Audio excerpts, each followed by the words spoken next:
Hello, it is time to start the show. And I'm going to get started right after this.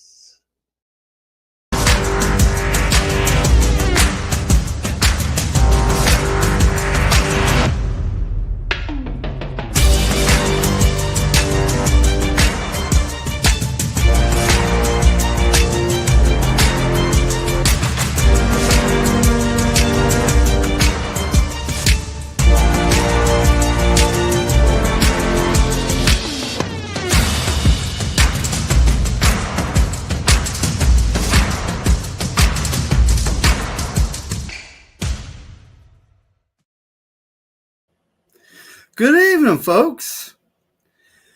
From somewhere in Florida, it is that Florida man. Levi, what's cracking, buddy? We got from the Might help city. if I get my mute mic. Oh yeah, sometimes we got the guy from the city that's named after himself in California, David Corona. From the Bay Area, we got John Jay. And from back east in enemy territory, it's been a minute. Melissa, what's up? Hey. Hey, everybody. Oh, there he is. There he is. I'm from some undisclosed location on the moon. We got Kenny. Glub. He's on the CIA bunker on the moon. Everybody knows about it. Kenny. How are you guys doing tonight? I am so ready for the combine, and I'm also very disappointed that both the top quarterbacks are choosing not to throw. Hmm. Do they have CJ to? Stroud. Do they have to? No, they don't have to, but I prefer players that do and treat it as a kind of a competition. We saw CJ Stroud do it, and Bryce Young skipped. And CJ Stroud went to that combine and showed every single person why there was no quarterback in that class even close to him, just in pure talent alone. So I like to watch it, but it's not their game tape. Yeah, I can't wait to. I got two guys though I'm keeping my eye on. I want to see. One thing I like about the combine, you get to see their throwing motion a little. We'll pick you guys got. What are we, 26, 24, something like that? Oh, okay. We're pretty far down there since we lost in the divisional, but we're kind of used to it. Just like y'all, I'm excited to see because y'all have the potential to get a guy that's a top 10 talent. Like, I hope so. I've seen these edge rushers all across the board. Like, we saw guys, some of these edge rushers in like mock drafts last week going like top 15, and now they're like bottom 20, 30s pick kind of deal. What's up, Don? How you doing tonight? What up, Don? Terror Dome in the building as well. We got Terror Dome in the building. What's up, Terror Dome? What up, Terror Dome? I think we are officially 16 hours and 51 minutes till the start of, as David McNiner likes to call it, the Underwear Olympics in Indiana. John Jay's waiting for the Lakers to get sweep the Warriors, huh? Don't you mean they're called the Fakers? Hell no. I don't watch much basketball, but I do see a lot of Laker highlights lately. Hey, Lakers kicking ass right now. They're doing good. Lakers are still ass. The way they got Luka was just not even fair. I'm not even like a big basketball guy. Hey, we got lucky. Honest with you, I'm glad we got him. Watch, if we could beat the Nuggets in the playoffs, I think we can win it all. You guys are losing early. I've always kind of been a LeBron fan way back to Cleveland. In the words of your best friend, Gavin, John Jay. The Diddy stuff made me question. In the words of your best friend Gavin, go Nuggets. Hell no. What happened last time? We beat them last time. Surprising. Did y'all have y'all heard about the? Of course, everyone's at the combine already in Indianapolis. They're starting. What's up, McMahon? How you doing tonight? They arrived, I think, earlier today. Sorry, guys. Go ahead, David. Terror Dome. What up? What up, Dom? Good evening. That's all it's in the chat right now. That's fine. What's up, Kenny? That's all But you need. the right? GMs are doing like their press conferences and stuff like that, talking a little bit to, everybody. And of course, the Ravens GM made their press conference. Did your GM do a press conference? I think so. About Brock Purdy, I think. I'm gonna have to go watch He was it. talking about. Oh, you never know what's gonna happen. We could pay him. We could not pay him. Let's say 4 It's like, years, it's like, 190. yeah, Is bro. that you? What'd you Is that say? you? Like 4 years, how long ago? 196 minutes. I warned y'all once already about it. I'm gonna warn you again. It's just how they do business. They always will try to get the team friendly deal first. Some players know take it. it as an insult. So there's gonna be a lot of drama, but there's no way they're letting that kid walk. They'll get a deal done. But there'll be so much drama surrounding it this year. Well, there's not really gonna be like last year in Brandon Ayuk. Okay, Brock Purdy's not gonna be dancing on Instagram because someone else from his position signed a contract. We're not gonna see that. Very true. He's just gonna kick back and let his agent do his thing. And if the Niners are wise, they would have him signed before OTAs. That's what he it wants. until the last week before the season starts. Yeah, how's that worked out? Like all of a sudden the player, has an off season. It's like, how's that worked out? Let's get them signed early so we get them into camp so they're ready. No, he's missing camp. He's missing all the preseason. He's not starting until week 3. Yeah, I mean, boy. I don't think he'll be a holdout, but it always makes sense as a player to sign later. Generally, because the cap goes up. We lost our quarterbacks coach, Brian Greasy, and a lot of it had to do with his family, and he wanted to be closer to his family, right? So can't blame him at all. Good luck to him in the future. It'd be like that. I spent my whole life getting further from my family. Same, Kenny. Same. Same. Wait, before I forget, Kenny, I even messaged McNiner today, and I was like, my birthday is next Wednesday, and I wanted to see you today, and you're here, so this makes me very, very happy, because I've missed you. Thank you. I appreciate that. You were missed. I missed all of you guys, but it's a little different when you come from the state and you share a bond with other people from Jersey, so. It's true. Yeah, evening, Jess. That was a good show tonight.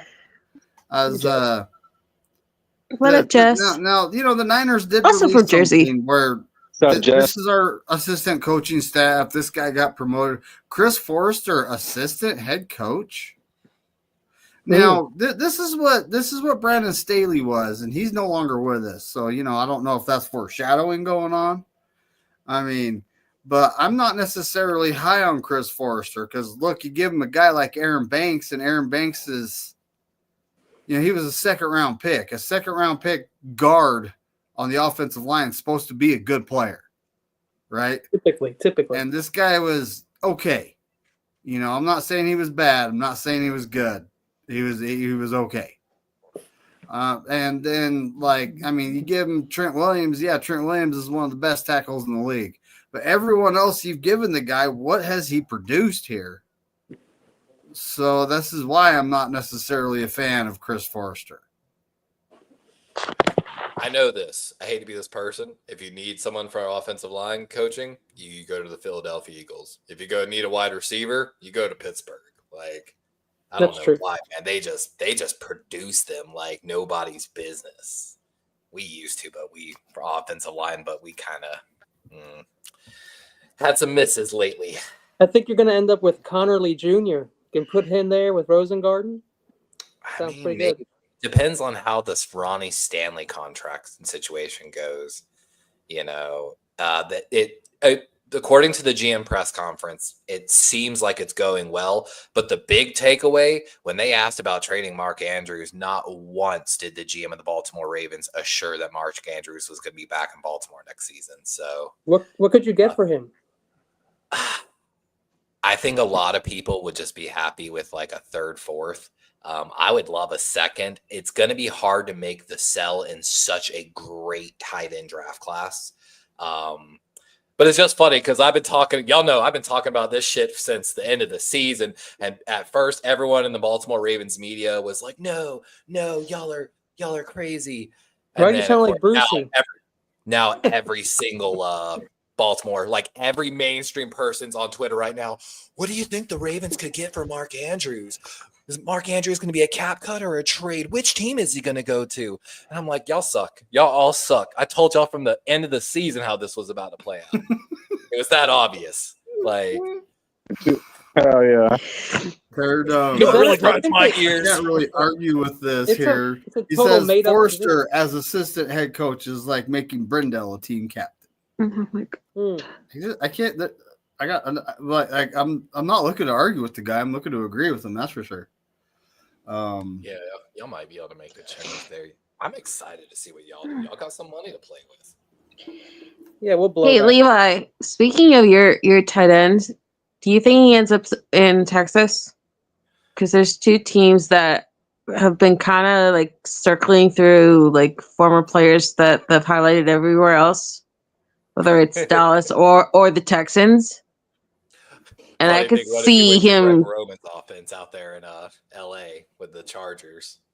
They already have Hayden Hurst, the other former first-round tight end for the Ravens. So, but Texans, I mean, they've got Otton down there. Dallas, I feel like we can't do Andrews dirty like that. If we do trade him, he's going to someone that like he wants to go to in a sense. I would think we want to trade him to a contender on the NFC side. We don't want to play him in the AFC. We love him, but we don't want to put him to a bad situation. So then what? Like the Commanders? To replace Zach Ertz? Maybe actually. I've talked with Sponge about it because Dares do like $2 million less than Mark Andrews. Andrews is 29. You know that they could make it basically a change there instead of Dare. They could move forward with Andrews. The Lions, Sam Laporta wasn't as good as they thought he was going to be last year. You know, a lot of mouths to feed. Yeah, I'm trying, man. I want to. Like I said, if I could get like a second and a fifth, I'd be ecstatic. Hey, man, now is it Godare or is it Godert? It's Goddard. Goddard. Yeah, Maniac. Or is it Godare? Like that. There's a talk show host who names I'm not going to mention. Somewhere who has mentioned that his name is not Bear, the last part of his name. It's Bert. He just goes by Bear because it sounds fancy. Yeah, if you're in Canada or France, it might be Bear. But I want to ask y'all's opinion. One of the newest mock drafts, Bucky Brooks, of course, came out earlier today at pick number 11. He's got the San Francisco 49ers selecting edge Mike Green from Marshall. Instant reaction, guys? Yeah, Mike Green. I think 17 sacks at Marshall. I've seen Green. I've seen another edge whose name isn't coming to mind. I've seen Walter Nolan. I've seen Will Campbell. I've seen that corner. What's his name? Will Johnson. I've seen him. You know, I've seen these guys are all over the place with who we're taking at 11, and that's definitely a sign that no one knows what the Niners are thinking. The Niners big board is special. I honestly do think that they're going to take an interior defensive lineman if Walter Nolan's there. Mason Graham, I highly doubt he's going to fall that far. If he does, they will definitely snag on him. He confirmed today at the interviews he's looking to run 4.8 basically at the 40, maybe a 4.9 based upon what he's been running at practice, and that would put him at some elite company. I think Trent Williams actually ran a 4.9. I think they were mentioning him in that article when he ran the combine.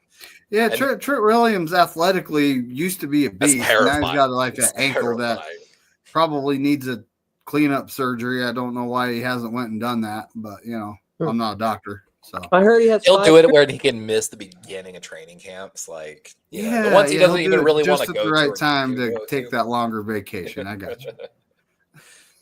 But Mason Graham would be excellent. He won't make it past the Jaguars. I mentioned this one pick sneak early, and I feel like it's a weird pick, and I think it's what y'all could do. Can y'all imagine if you took Tyler Warren at 11, kind of like Brock Bowers last year? Basically, to be the heir apparent. I heard he was falling on boards. I do not know why. Was this guy injured at some point? I'm not sure on that. I can double check here, but they specifically said the Penn State tight end. They didn't actually name him. Tyler Warren, for sure. Gotta be.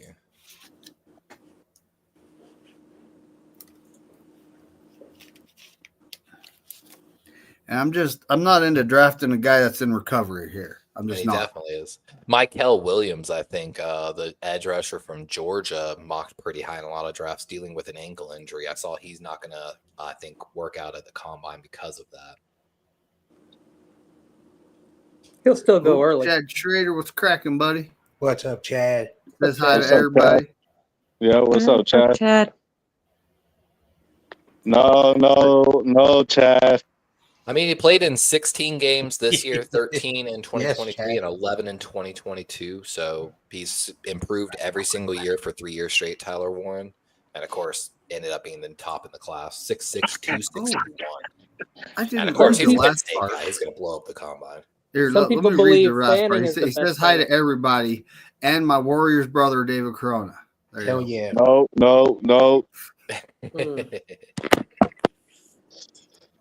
I think it would open up y'all's offense, though, to a whole nother level, really having a – can you just imagine, though, like if you had a little Kittle clone on the opposite side and the two tight end sets y'all could be running constantly. And, of course, you do have a fullback, so you can run that at that point, true power. Levi, I've been waiting for tight end 2 stuff since Jordan Reed was teased to us in 2020 during the COVID year, and it never happened, and they've never taken tight end 2 seriously ever since then. I know, right? It's hard to just got this weird gut feeling about if he falls there. He would Kittle. And I've seen tight ends like go to different places and not work out or struggle under the weight of being highly touted. And I just remember my father's face when he saw Darren Waller as a Giant and everyone's disappointment in Kyle Pitts as a Falcon. And it's just like, it's hard enough when you're a Niner fan and you just expect a defensive lineman almost every single year as your first pick, whether it's the first round or not.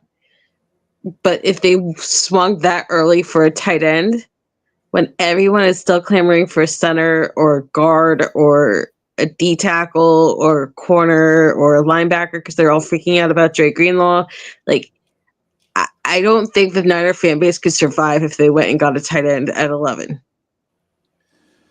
No, I don't think that's gonna happen.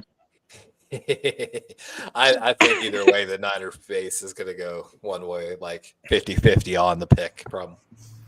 We also I've said it. If the Niners, if somehow an offensive lineman they really dig falls there and they take him, you will hear me cheering from your house. It does not matter where you are. If they take Walter Nolan, even with that pick, without even trading back, I would be cheering that.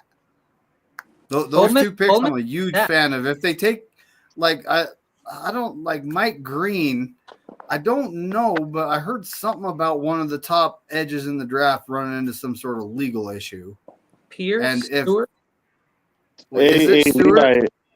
Is that true about Justin Tucker? You can cross off your list. You can cross them off your list. We don't do trouble here in 49er land. We're going to be probably trying out some kickers this offseason.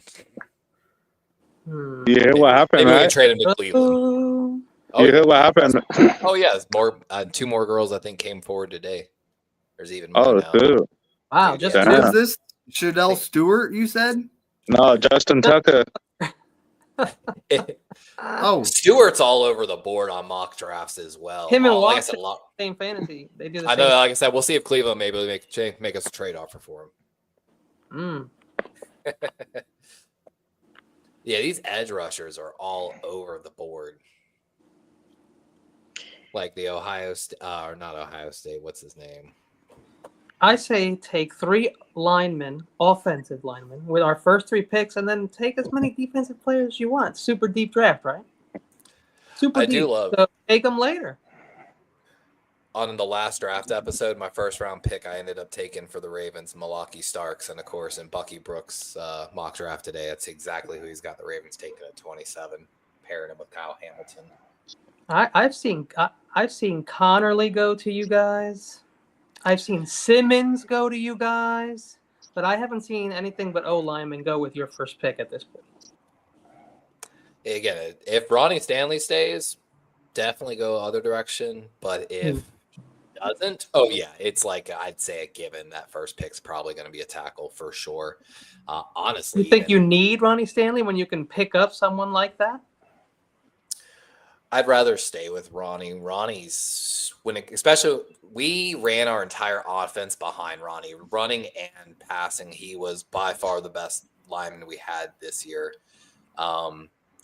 He's due to get paid. He's, I think, the number one lineman on free agency rankings, if I'm not mistaken. So he's due to get paid. The injuries he had the past few years were just like freak accidents. Like someone ran over his leg because our other O linemen were getting bullied. So he played his first full healthy year. He played at an elite Pro Bowl level. I'd rather not mess with it and keep Rose and Garden over there. And we need to address the interior of the offensive line, the guard spots. But we'll see. We'll see what the money does. Hey, you never know. At this point, so Terradome does have a point, though. We always get like a Saubert, which was a free agent, 1 year signing, and I didn't even know if he'd make the team. Lahu, Warner, and Dwelly. Now, in this draft, honestly, the top two even – it's like Warren and Loveland are the top two, right? Considered. I like Fanning. I'm not Fanning. There's a Fanning. There's a Gatson. Like he's got that. There's a Helm. There's a Fanning, Gatson, Helm. There's Arroyo or whatever from Miami. Arroyo. Yes. He's gonna be I honestly think there's about 7 or 8 tight ends that would be upgraded over Saubert, Lahu, Warner, and Dwelly.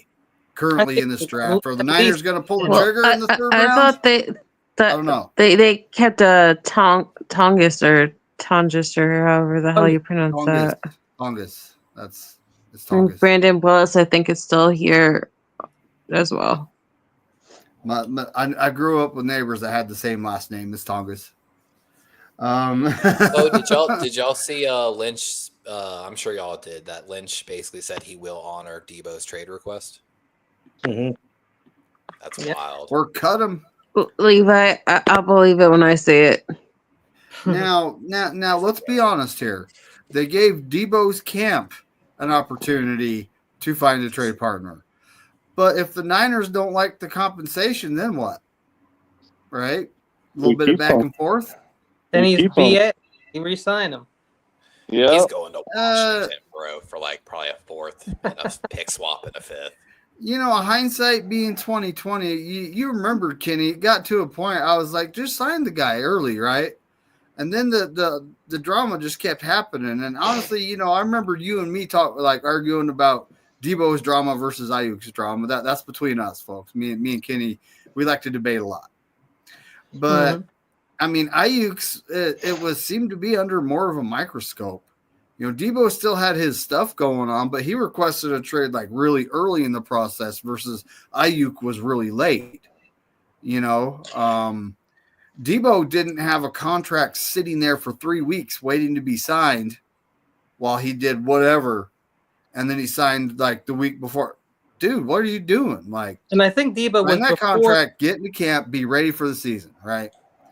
But I turned on him probably about halfway through the process and said, let's just trade him, dude. Like we have a diva right now. We don't need to. That's what was my thinking. But all these people were arguing with me, pay Ayuk. No one saw the injury coming. We don't know what he's going to be after the injury. That's all yet to be seen. No one could see that happening. They signed him. Either way, we're stuck with his contract or him. So and also coming up, his doctor is actually going out to California, I believe, because he has multiple patients and he puts them through stages. So he's about to put literally Ayuk through some testing. So there'll be a report after that happens on his progress and what we're looking at. So, Right. He better be showing out. dude, I don't know if he'll even play this season. He tore his serious? he tore his ACL's Playoffs, LCL from what I understand, and Yeah. his meniscus. Yeah, he's done. He just So has to is be he there going to for- be able to run the same again? That's cut. He was That's a a good really route runner. bad His hard cuts is what gave him separation from the defensive back. Is he going to be able to do that? Right. That's my only concern there. Is he going to be able to do that? Do the Niners draft a wide receiver at 11 because someone fell to him? I could see this happening. Okay. God. Unbelievable. No. Now, anything's on the board. What they're going to do, typically, it's D-line with picks like this, typically. But you never know. You know what they do last time they're number 12? They traded up to 3 and picked a project quarterback on a win-now team. What did Wow. the Chiefs move Snead for again? Do y'all remember? We had a couple cornerback trades like Snead and a couple other ones. I'm looking at the roundup of what they're talking about now after the press conferences, and of course the Packers GM says he's been in trade talks to move Jair Alexander, the Pro Bowl corner from the Packers, but he's just looking for the right price. Injury prone though. Jair has had injuries the last 3 years, but the bigger issue I think was he sat himself this year. Like he was disgruntled. He was disgruntled with the defense. He was disgruntled with the new coordinator. He was not happy. He wasn't happy with what he was Didn't he get making. suspended last year as well? I think so. When I think of suspensions, I always think of that stupid person that they have at linebacker that gets himself ejected all the time. At least, To be honest I with can you, feel you on like that. that's where my head always goes to. It always goes to Quay Walker. My brother and I always go about Quay Walker. But I don't know. Like supposedly they're going to be moving on from Jair. Finally, they're talking about maybe trading or cutting their offensive lineman who can't stay healthy, like their center, Josh Myers. Green Bay is just weird right now. What do you They'll think? be drafting a cornerback for sure. Also, have y'all seen the talks around Stafford and Brady and the Raiders? Please don't bring that up. As long as he goes to a dome. Please, It should be okay. Levi. If you have not My birthday. seen, My birthday is literally in 7 days. Please, I don't want to hear the word Stafford in trade until after my birthday. Like it's I'll get back to this nonstop in a second there, Terry. on the radio in my house, like constantly. I have to hear everybody from Boomer Esiason to freaking Evan Roberts to hearing those stupid Kelly Stafford quotes that make me want to punch things. Like it. Like I for need. those that don't I know, need Matthew Stafford thing to go away. Matthew Stafford. So Daniel Barry, welcome to the building, buddy. We appreciate you. Go check out his channel. He does a whole bunch of shorts. Apparently, Matthew Stafford ran into Tom Brady at a ski resort in Montana, but the unplanned meeting was not extensive or in-depth and did not include Brady hosting or recruiting Stafford, despite reports. Stafford's camp, of course, was granted permission to seek out a trade by the Rams earlier this month. Just coincidentally that Tom Brady was at the same ski resort in Montana. Rich people see each other all the time. Doesn't this kind of remind you a lot of Elite Levi? Doesn't it kind of remind you of like the story a couple of years ago where Brady got in trouble with the Dolphins and got a draft pick taken away from them for tampering? Mm-hmm. Yep, it seems exactly. Now, here's also the real implication of that. Raiders are picking what, 3? If they 4. don't need to take No, not 3. No, 4, thank you. If that's they don't not have 4. to take a quarterback, where are they going with that pick? I think no, the Raiders I think are 5 or 6 because they're right before the Jets. They're 6. They're right before the Jets, and that was the big thing because they were like afraid if somehow Shador Sanders falls to like 5 or 6 that he wouldn't end up going to the Jets. He would go to the Raiders. He has to go to the Raiders. It's perfect. Which was another big thing that I had to listen to all week because my dad never turns off that stupid radio station. But That's something that don't. That's something the Raiders do. So Terradome, you are correct. We seem to do this every year. Mm-hmm. But we have that guy that'll take the top off the defense already. He just didn't get a real good chance last year. And without, Debo and Ayuk in the mix, he's going to get his chances this year, Jacob Cowie. So I'm going to stay on the we need a better O-line train personally. I can't talk for everyone, though. Mm-hmm. I'm all on it. I need Debo gone so Jawan Jennings could get targeted more. That's what I need. Papa J. Don't forget to hit the like, everyone, for me. Papa That's all I J. ask. What up, Papa J? Yeah, you definitely just don't even need him. Like, to be honest, you've got such. He's such a cancer. Like, I'm sorry to all the Debo fans that are still out there, but he had one miracle season in 2021, and that was it. This guy has never been. The year before last year.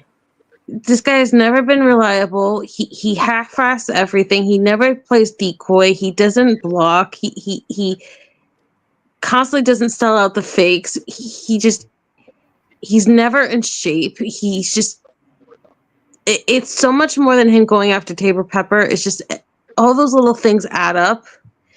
And the way that he lost his shit last summer when he was complaining about how Brandon Ayuk was making more money than him and everybody else was getting paid those ridiculous amounts of money for receiver. Like there was like 8 guys that got paid from Waddle on down. And he was like, that next summer, I'm going to get paid. I'm going to prove to you that I can get paid. I'm going to do special teams. I'm going to do wide back. I'm going to do this. And you saw Brandon go down. You saw them constantly need somebody. And Debo kept failing them. And it wasn't that, it was all the all offense or the quarterback or the O-line. Like Debo was like dropping easy passes. Like to the point where it was like Kendrick Bourne-ish. Where it was like, please get this guy off the field. Like it was that bad. And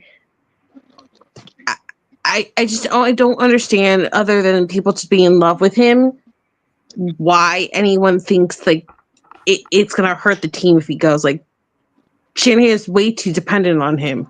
I just realized the Raiders are probably going to do a trade package now. It's not just going to be Stafford. They're already looking to move Cooper Kupp as well. They're just going to go ahead and trade Kupp and Stafford to the Raiders and then probably draft Tetro McMillan from Arizona. That's exactly what the Raiders are about to do. The Raiders would do. That's what the Raiders are about to do. Yeah, but They do a lot of who's going to throw him the ball? In 2009, Like I said, Matthew Stafford. Hey, 2009, Michael Crabtree's there. Hold on, the talk 49ers. is, He like this guy who could run a 4-2. yeah, Jimmy that's G to true. Ted McMillan? They've got the cap money to hold Kupp's salary too. Is the craziest part. They really could do it. So the talk is that the Raiders. Oh, they'll trade Myers, the tight end, whatever, Mayers. That's crazy. They took in the second round the other year.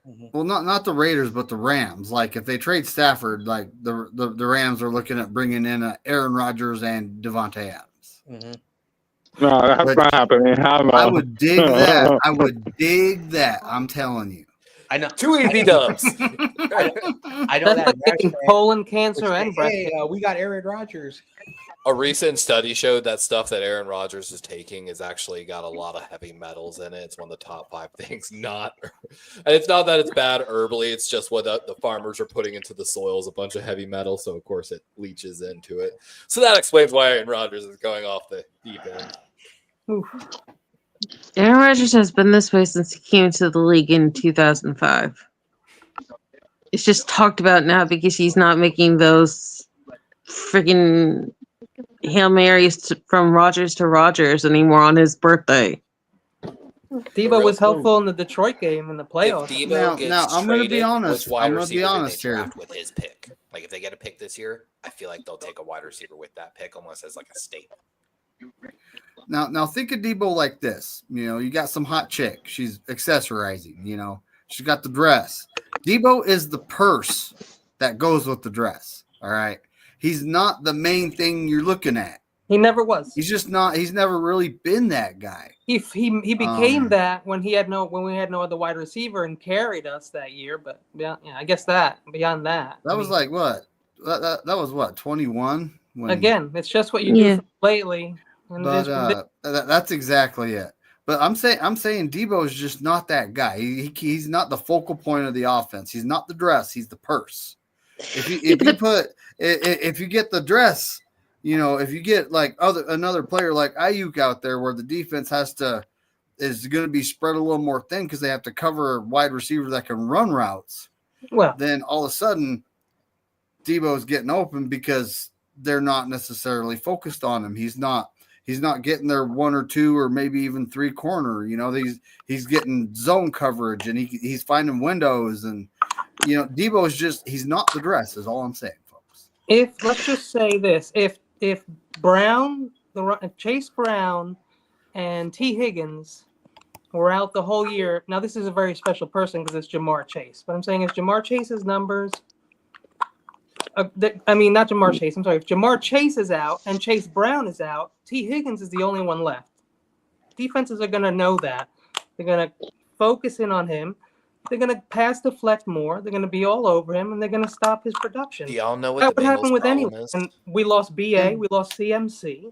And before everyone starts saying, let's get T. Higgins. Was worse than ever, and everybody just wants to blame Debo. No. I think it's kind of silly, but I learned something he about didn't the have a Bengals great that year. I didn't know till like a week ago. Like about their ownership. We have Spongy backstage.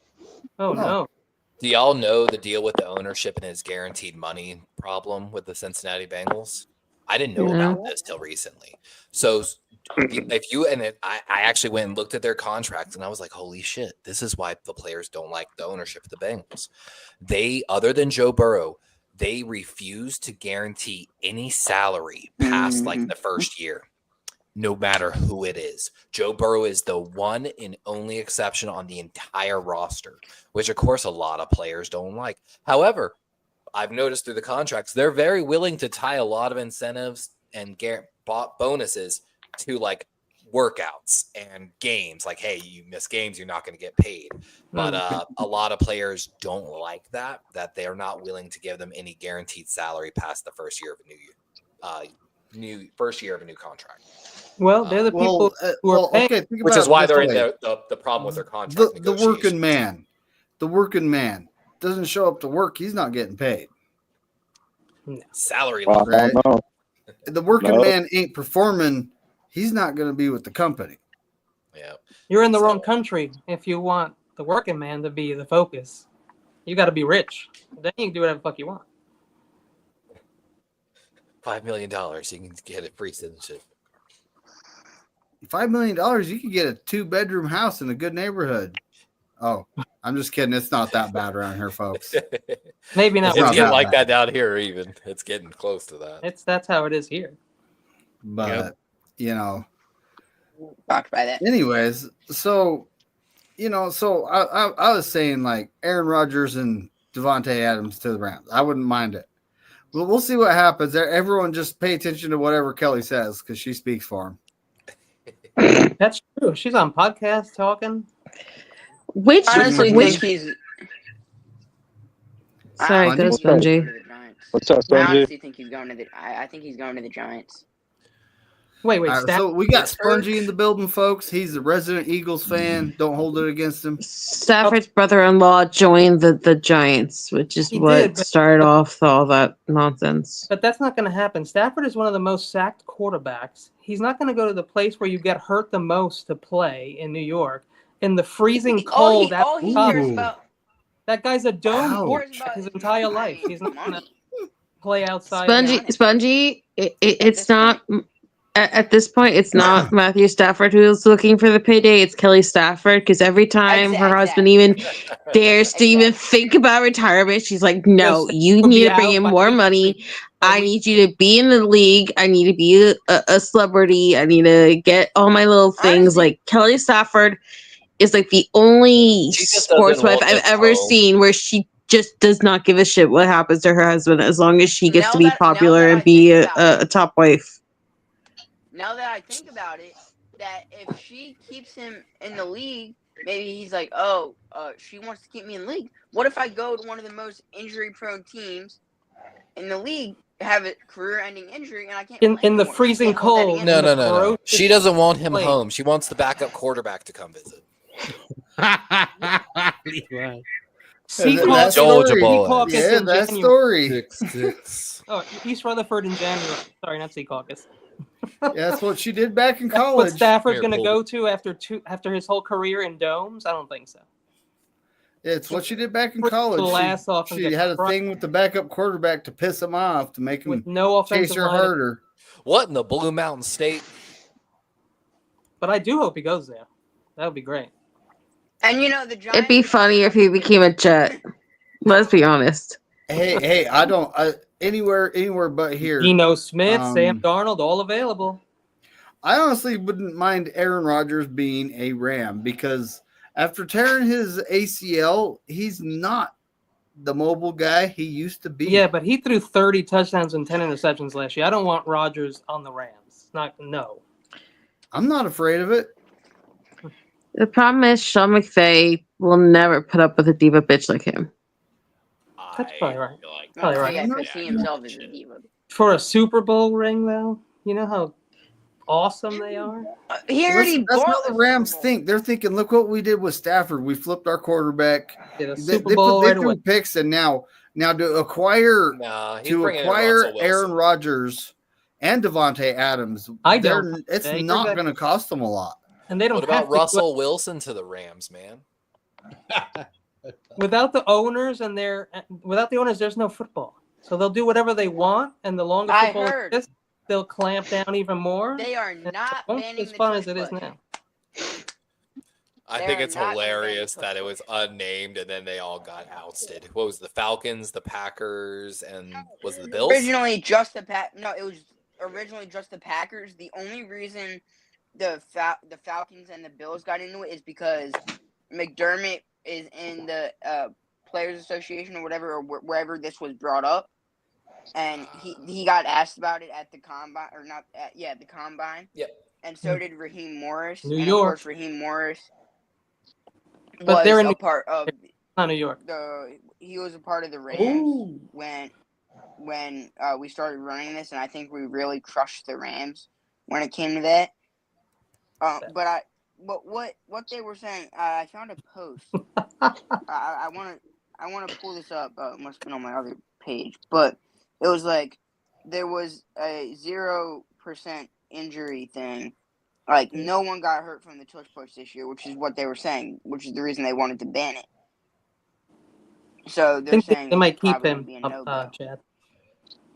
Now Chad Schrader, if this actually happens, David Corona, the guy way over there, would get a jersey from Joe Stevens, right? A jersey or what? Oh, hell no! I don't think if Geno Smith goes to the Steelers, you would get a jersey from Joe Stevens instead of a Geno Smith tattoo on your cheeks. I wonder if they that today in the comment. The Saints officially said that they don't care about the cap. They're going to find a way to get Derek Carr back. So. When has the cap ever mattered?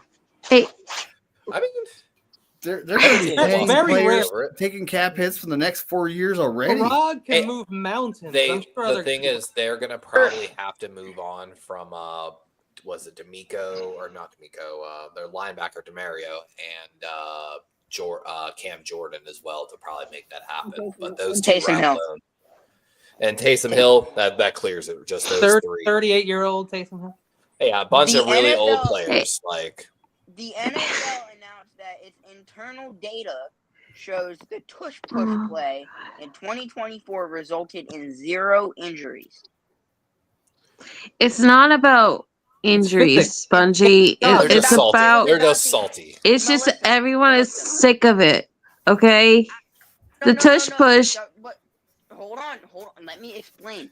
They said in the beginning, "Oh, we only want to ban." We all know the real reason they want to ban this, but the reason they said the NFL is because it causes injuries. And so I'm gonna give you the ultimate Madden said that it's because the defense can't do the same thing. Exactly. Nobody could stop it. You got to put fullback dive on your audibles. Oh, it's hypocritical to do. So Look, No, it's hypocritical that we change the constantly rule. can't let the defense have any breaks whatsoever, and that the Eagles just think that it's okay to go back to the So- days where you could pull guys over, I mean, Tom and now Brady you can just basically did it push for them years. in their ass. so Oh, no, hold on. Change the Team- rules so the team- defense can do the same thing, and it's 100% fair. Right, and every kick would be blocked and stuff like that, and that's So- why they don't allow it. Hold I on. wanna- Hold on. No, guys, that's a guys, special teams rule, not a defense rule. Do y'all understand that teams can run this on us, but every time they try to, it doesn't work. Mm-hmm. So Teams Spongy, have tried it. So Spongy, I don't know. That's- Spongy, I don't know if you saw this, and I want to get your thoughts on it. But during the title game, you guys ran that play, whatever, and one of your offensive line, they were like giving a massage because he hurt his neck, and so they're trying to use that as the excuse. Oh, we don't want people to hurt their necks. Other happened a total of once, and people said, "Oh, Chris Jones got hurt his neck in the Super Bowl." That's not. It's not the true reason. And as a lineman, you Like do I said, that. they You just can get salty. hurt. That's why you want players with no neck.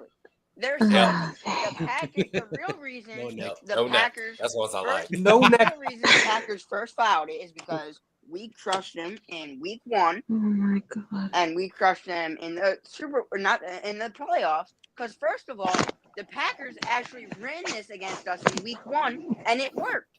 It worked. They were able to run it against us. But in the You done? title game or whatever, it didn't work. So my thing is, all right. Great job, Sponge. So the reason why it works so good with Jalen Hurts, the other team's QB does not have Doesn't the squat grip 600 pounds. that Jalen Hurts' cheeks have. Okay, Oh, it's all about the grip. Well, if you listen to Stephen A. Smith, it's because nobody else pushes 600 pounds. Blah blah blah blah. Like that bullshit thing that went viral today. So No one else pushes so hard. Hold on. No, that is true though, Melissa. No other quarterback in the league squats 600 pounds. No other quarterback and running back duo squats a total of 1,200 pounds combined. TMI for me. Am I right? Like I was saying about Am I right? Jalen Hurts is, the grip that his cheeks have. There you go. What them cheeks do. wow. Damn. you know they wrote Jason Kelsey's back until early retirement because he could not do that play one more time. Early retirement. Early. He wanted to come back, but he was in so much pain. Like, you remember he kept saying he wouldn't retire until all four horsemen retired from the original Super Bowl winning team. And you guys just rode Kelsey over and over and over again that last year. Like, it was crazy the damage you did to him. Hold on. If we really did that much damage to him, he should have said something, and we would have listened to him. We would have listened to him of all people. Spongy, you're gonna have a heart attack. Spongy, you do realize that that man bleeds your city, right? Like, he's never gonna badmouth your city at all. Hold on. I understand that. But if you look at the end of the day, if he really was having serious problems where we wouldn't be able to have him for the next year, if he really did want to come back, which we know he did, but remember, a lineman is tough, okay? A lineman, and Kelsey has had a few injuries over his career. He's, how old? He's like 34, 35. He has 2 kids.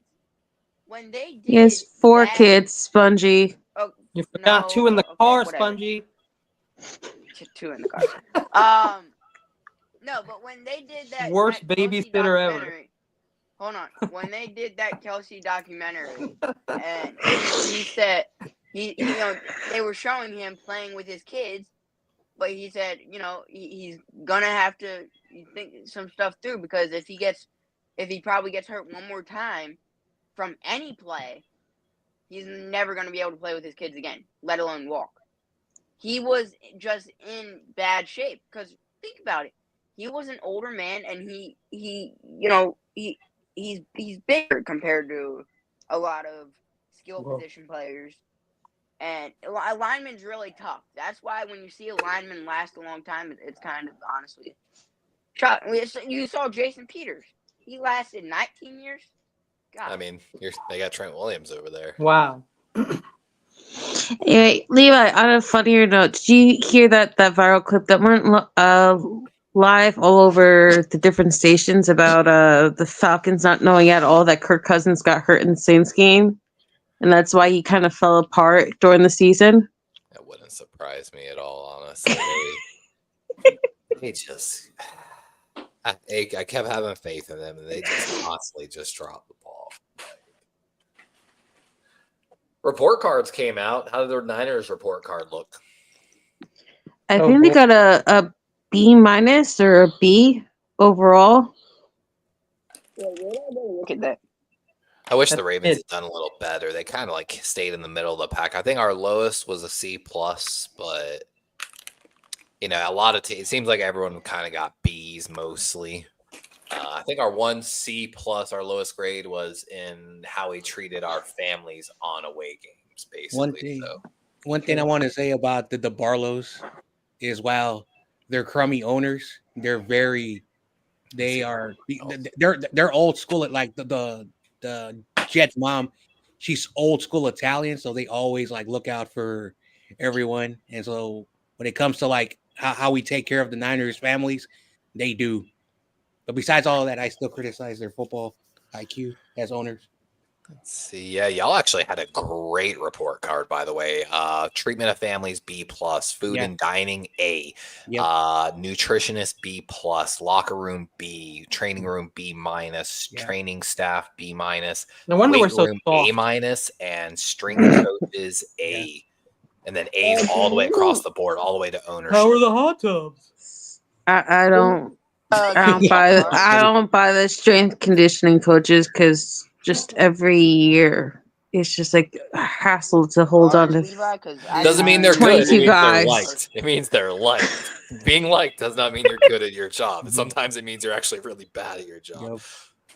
Ooh, the Commanders got an F on their locker rooms. Well, that's not surprising. Well, you know what the crazy part is, Levi? I think they're doing almost everything at Levi over again because now they're going to have the Super Bowl this upcoming year. They're having a World Cup.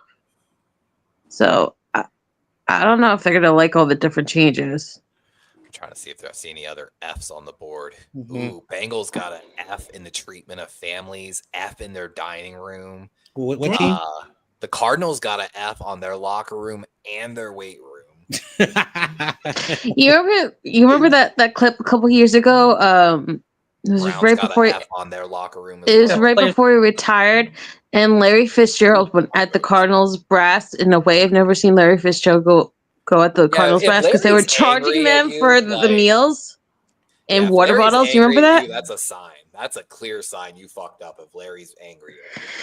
Like that's just like any nice person. If a nice person has flipped a switch and they are losing it, generally there is a reason. Like, man, I'm surprised by some of these Fs across the board here. Jaguars got an F, treatment of families. I'm not too surprised by that. Ooh, Patriots got an F for their weight room. Patriots. Does not surprise me. Yeah. We got a 9th in training staff. One of the richest franchises ever. Yeah, y'all got some bad grades. So the Eagles got a D+ for their locker room. Wow. An F for their team travel as well. Wow. What? Wow. F for traveling? How do you get F for traveling? And I mean, I guess that's tied. They got a C- for treatment of families. So how do you screw up first class flights? I mean, are the Eagles like they're not even first class, man. That's chartered planes, bro. Half the time. Oh, I know Delta does those flights. Wait, and what else? You got a C- on the treatment of families. You got a D+ on your locker room and an F on team travel. So And what on like Dude, the that's other ridiculous. stuff, like The actual- Cleveland the other Indians have their own everything else is pretty good. Basically, No, B to I A didn't plus. see any. Basically, I didn't see any so like of it. food and dining an A minus, nutritionist B plus, or B minus. I'm sorry. Training room B minus. So they like the training room, but they don't like the locker room. Training staff B plus, weight room B, Okay, strength coaches B, I and of course they like the head coach A minus, and ownership. Okay, all right. They like the head coach. All right, that makes That's sense. nice. Is there a special grade for Big Dom? Since we always have to see Big Dom everywhere, even the Super Bowl. Big Dom got a B plus. What's their security? What does it say about security? Is it F? That's I mean, he's probably their training staff or strength coach, and those are both B and B pluses. So you saw AJ Brown said the only reason everyone stuck together was because of Big Dom. Well, You so the lowest traveling, they get an F. Traveling? Yes. Explain Could you that. stop? Are they I mean, fighting? did they sell y'all the riding coach and you got to buy 2 seats for Jalen Hurts because of that? Oh. Standards have really come down. Don't you remember in the hold on. All right, case point. I've got the business card of a guy up here who actually used to do the charters for the Baltimore Ravens and 2 other NFL teams. So when you're doing this, man, like the really good ones remember everything. Like they'll remember that like Lamar Jackson likes his peanut butter and jelly just with a slightly less amount of jelly and Maybe caters it's that. like that every single detail. There's a lot that goes into it. Like how my school's lunch lady knows my order every time I go up. Yeah, dude, people that do that. By the way, there was a couple head coach and ownership. That's the ones I'm like, because players voted on their head coaches, so we get to see who doesn't. Chicago got a C, Cleveland C, Jacksonville C. Ooh. So the players Rewind. don't like their coaches Did you just say that Chicago, with all their issues, only got a C on their head with coach. Eberflus So and the No, interim? but they liked Eberflus kind of. So a lot of the players liked Eberflus. This is by the NFL players through the union. So this is directly from the players and the players' families voting on. They're like head Yelp coach is one of the categories. Players' families might also be a big thing. Levi, ever since the top 100 had Aaron Rodgers in the top 100 the year that he broke his Any guesses ankle on the worst on ownership? September 11th in the top 100, I've stopped trusting anything that says by the players only. Who do you think There's got not the a worst grades for single ownership? player who would have justified that. Who do you think Graded- guys worst They ownership? honestly. Oh, Bengals. Any other guesses? Giants. What's the question? I'm sorry. By the NFL players rated worst ownership of an NFL team. So New York worst ownership Giants. by players. New York it has Jets. to be the Giants. Any other guesses? Carolina Panthers. Number 1, the New York Jets got an F for ownership. Carolina Panthers are second on the list. Weirdly, the Giants got a C plus. God, Arizona don't you Cardinals watch are any of my third with damn a D shorts? minus. What about the Raiders? Raiders. Oh wow, Raiders got. Wow, where are they? They must like Tom Brady. They got an A for ownership. They love him. They probably let them do whatever they want out there in Vegas. Honestly. Wow. What about the Saints? Because that has been crazy that the Saints and the Falcons down there. Saints got an A for ownership and a B minus. Wait a second. for Hold on. coaching. I have to say something because I had to deal with when the Raiders were in Oakland before they went to Vegas. A plus, and they enjoy being mediocrity for so many years. Wow. Okay. Enjoy your owner. That's why your team is trash. Yeah, Ooh. see. Well, See, Levi, what was the Titans? Let's see here. Because they've been a hot mess since Vrabel and AJ Brown and everything else. They actually like the head coach, A minus, and ownership actually a B. So That's I'm a little what I thought. surprised by that. Wow. Tennessee's dope. Brian Callahan's a good So head coach, but he hasn't been. 6 teams Yeah, got an head A top. plus in head coaching, meaning they got like basically the highest their players could rate their coaches. I'm going to start from number 6 up to number 1. Number 6, the Detroit Lions, which makes tons of sense. This next one surprises me a little bit. Number 5, the Miami Dolphins. They're They still love behind him. him. Because those players probably. They love Stoner McDaniels. I'm not gonna lie. I kind of like watching McDaniels as well. Yeah, people love Cubans. Number 3, I Yeah. feel like an obvious Andy Reid in the Kansas City Chiefs. You know, You want to know who else likes Yep. Cubans, Kenny? Boxing fans. Is Dan Quinn like a on this fight, bro. list? 'Cause What? I feel like Dan Quinn should be on this list. We'll get there. Number 3, coming in number 3, the Minnesota Vikings. Which, by the way, I finally started playing Madden 25 because it's free on Game Pass. Aiden O'Connell and that offense is actually fun as shit to run. Like, I'm a fan. Number 2 surprised me here. The Atlanta Falcons. Second highest head coaching grades. Yo, but look at those places. It's like Miami, I know, right? Atlanta. I'd want to live there too. I mean, And like Melissa was saying, number 1 overall, Dan Quinn with the Washington Commanders. If you think about it, though, it kind of makes sense, Levi, because if you think about it, the majority of the Falcon players that are still there had to deal with, I think, was it Arthur Smith was their last head coach? And that was like the hot mess where he didn't want to use Kyle Pitts or Bijan Robinson or anybody else, and it became like this big and people were toxic melee. So I think anything after that would when I looked at Steeler fans and I said Arthur Smith is appreciated. I watched him in Atlanta for years, waste tight ends. I know he's not the answer to your offense, and we watched their Steelers offense. Just I know. I tell Chad all the time. I don't know what Tomlin or whoever said. Hey, let's bring Arthur Smith in. Better than who they had. It was slightly better than who they had. You're not. I know wrong. Matt Canada. Oh my gosh, Steelers fans like, oh no, dude. I know a lot of Steeler fans and they fucking hated Matt Canada so much. Levi, I don't mean to offend you when I say this, but it kind of feels like Tomlin and Harbaugh always are looking for that guy that's not going to threaten them and is just going to be a fall guy just in case things go bad.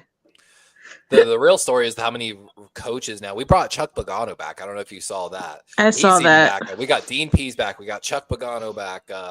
There's someone else I'm forgetting. We have brought back so many of our old coaches and like you're saying, Melissa, I think we had a deal to bring back our former special teams coach, and he was the interim head coach for the Broncos before Peyton. And the deal broke that he was coming back after we got blown out by the Chiefs, 6 rushing attempts. I'll forever say that for that game.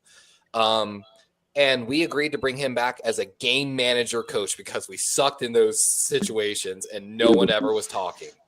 And the deal fell through and no one talked about it. I think the deal was he wanted to be the next head coach and they wouldn't put it in the deal. And I think that's why he didn't sign it. You know, it's shocking though, Levi. There was, speaking of former Raven coaches, there was talk a lot this offseason before Aaron Glenn went to the Jets about a certain other coach going to the Jets again for his second turnaround in Rex Ryan. And I'm just... He interviewed. I'm shocked that he never made a pitch to go back to the Harbaugh tree. Like, nah, he's too just like Mike McDonald. Don Wink Martindale. I don't went to the Giants. I don't think that much controversy if he's not. I don't think Rex really wants to be a head coach again because like that stressed him so out and made him age so fast and he had the shitty Jets ownership. No, but it wasn't just the Jets. It was his head coaching time as the Bills head coach. It was just everything. I think it just put so much stress on him. I think that lap band saved his life because I really think that he was like in the worst and darkest place being a head coach. And you can kind of see it now with TV where he's like happy, he's joking, like his weight will go up and down a little bit, but like he's always had good energy, man. Players loved him. I think like if he were ever to really truly like get that like coaching bug in, because they always say that that's the one thing like these guys missed the league after so many years. I think the Ravens make sense because he always talks glowingly about your organization and his time there. Like I said, the problem is when he didn't get the job, he started a lot of drama inside, basically trying to start a mutiny is what happened. And that's exactly what Don Wink Martindale did, who was also part of his staff. And then he did it in New York as well for the Giants. And that's why, Wink got fired over there. He's the type of guy that Harbaugh doesn't like to have in the locker room. It would be a hard sell, especially with all the other guys we brought back. See, I personally love him though. When I think of Wink Martindale, I think of Robert Saleh the first time around with the Niners. I think there was a lot of bad blood. There was a lot of no trust, and there was just like a power vacuum where the DC felt so emasculated that they were just like at the end, like, I don't give a fuck. Like, I need to get the hell away from this toxic ass head coach who thinks he owns everything, and I need to go out and spread my wings. Like, I need to get away from this. To be known, years ago, when I had Tom Grossi in my channel and all the Grossi posse doing a Fire John Harbaugh chant after that season, I did a video where we talked about potential head coaching candidates and replacements, and I just wanted to be known. I supported Kellen Moore then, who, of course, now is getting his chance down in New Orleans after winning a Super Bowl with Philadelphia. I knew then the kid had the potential, and I would wish him the best down in New Orleans. Come on, man. Say what? I like the guy now, of course, because he brought us the Super Bowl, but come on. Like, he knows how to run an offense. I don't know how Spongy, serious it can be when you hire Brandon Staley as your defense. Spudgy, I need you to just like shush for like 2 seconds so I can say this to you before I forget to do it, because I'm just gonna get mad at you again. And, like, it's just inevitable. But I legitimately have to say this to you. Thank you. You made a dream of all of ours come true by delivering a Super Bowl ring to Vic Fangio. Like, I know I gave you a hard time about him coming to the Eagles because of everything he's been through with other organizations, but we all like dearly loved that Vic Fangio defense from the Harbaugh days. And to see him actually win a Super Bowl ring, like, that literally made me cry. The assistant coach of the year, he got robbed. That made me cry seeing him finally get to have that ring. I'm echoing your opinion, bro. I agree with you. 100%. I feel like it really should have been one of our coordinators. Yeah, and wait, didn't it go to Ben Johnson? Got so much disrespect. Like, wait, didn't coordinator go to Ben Johnson? I think so. I thought it should have gone to Aaron Glenn because he kept that team alive for so freaking long with nothing. He got second place. So I remember after the 2014 season, a lot of the players were advocating for Vic Fangio, and I don't know what the hell happened. And I'm not saying that was the reason why a bunch of 49ers players decided to either retire or leave. I was one of those fans like, yeah, you know what? Maybe he should be the replacement for Harbaugh. But there's a reason why I will always talk crap about Jed York and his parents. At the time, they had someone to replace Harbaugh. But for whatever the reason, that's the biggest mistake. I'm glad he won a Super Bowl. He did it with the Eagles. Now, I may not be like other people sponging those. I don't hate the Eagles like some people. I'm not a big fan of the team. But I'm glad that he got that ring and, showed why, if you're a Niner fan, like, what could have been if he would have stayed and been the head coach in 2015? What would have been? But it is what it is. That's the past. So, John Jay, yeah. I think what ultimately decided that was that Jed York picked Chimp Bulky. And Chimp Bulky didn't want any kind of antagonism, fighting. You want to be the sole custodian of the Niners organization. And that's why I think he picked Jim Tomsula of all people, because he was just an easy person to manipulate. And that's why it was one and done. And then he tried again with Chip Kelly because he tried to get someone with a little bit more gravitas.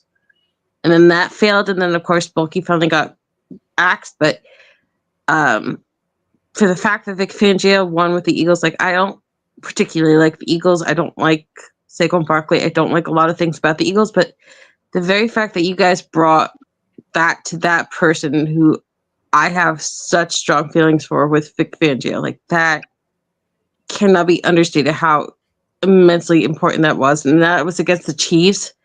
And you guys just teed off on Patrick Mahomes with that devil may care Philadelphia attitude. Like that just made it so much sweeter.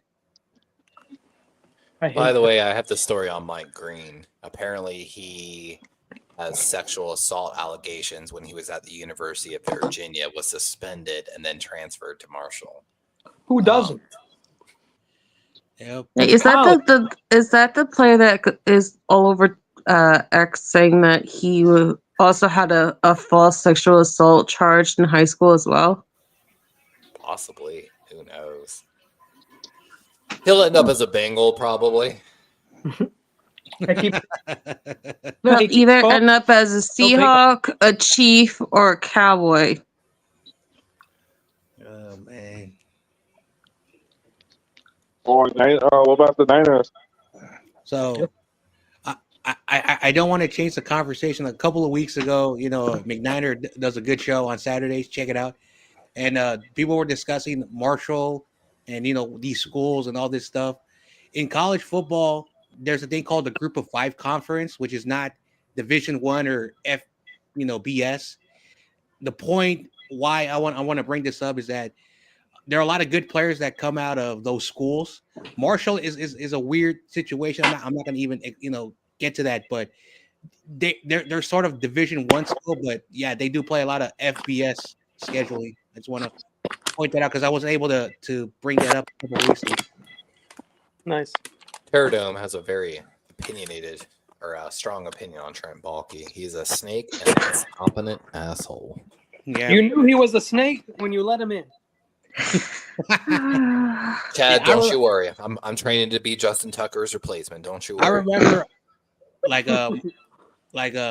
my foster father. He's a second dad to me, and he's done a lot for my professional career. We were talking about that stuff. He's like, there's a reason why when you choose a GM over a good coach, speaks a lot of your character as an owner. And I can understand why people say, oh, they chose what they felt was right. But bringing in a position coach made no damn sense. And then don't even get me started about Chip Kelly. I'm still pissed off about that. I almost broke my TV. He was fired. I don't know what happened. Which team is he back? He's back in the NFL. He's now. with the Raiders. So and Pete Carroll. And then I remember a guy who used to work at the newspaper called the Chronicle. Now he doesn't work there no more. Said this makes a lot of good sense. Bringing Chip Kelly with Colin Kaepernick because Colin Kaepernick was Marcus Mariota. I said no, he's not. No, he's not. You're on something, and that's what a lot of people just started to go with. Oh, Kaepernick, Chip Kelly. What the Oregon is a college, and so I used to get a lot of strong arguments with people, and I was right. It did not work out. So, what's so funny about him going to work with Pete Carroll is both of them came to the NFL the first time, and they both made the exact same mistake. They tried to treat it like how they did in college. They tried to tell grown-ass men, how to run every second of their lives, and that doesn't fly in the NFL. We saw Pete when he came back to Seattle. He talked about how he learned his lesson. You can't do that. You got to have this and that. So it's definitely interesting that.